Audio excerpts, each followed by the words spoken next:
It all began on what felt like just a regular Thursday. At least, that is the story I kept telling myself. She mentioned a quick little party for work to celebrate a big project. She called it a happy hour and told me I would not really enjoy it. It is just boring work talk, she said, putting on her perfume without looking at me. She asked me to pick her up at 11 p.m.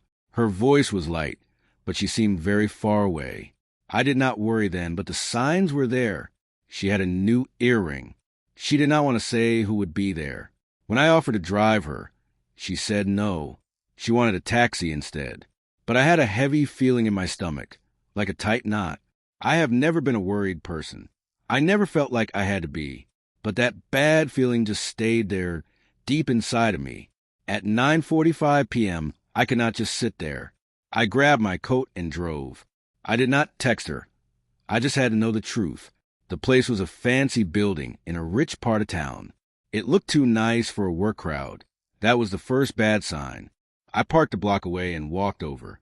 I heard people laughing. It was a private party. I stayed outside by a corner where I could see through the windows, and there she was.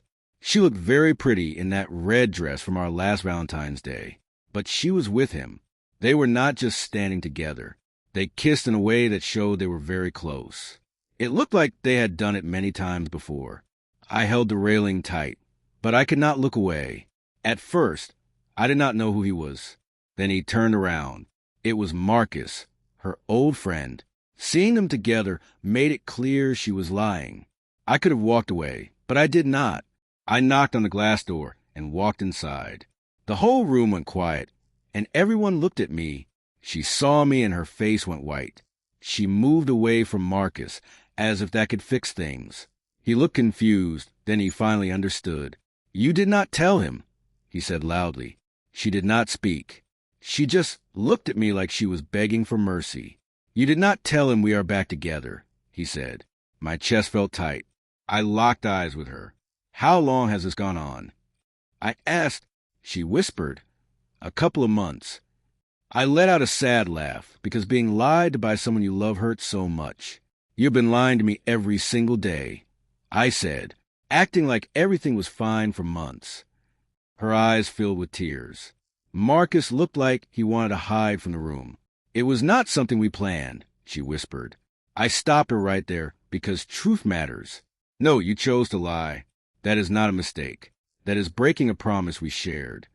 I told her, "I came here because I cared about you and our life.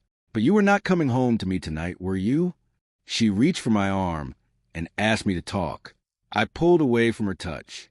"You made your choice." I walked out and did not look back to see her.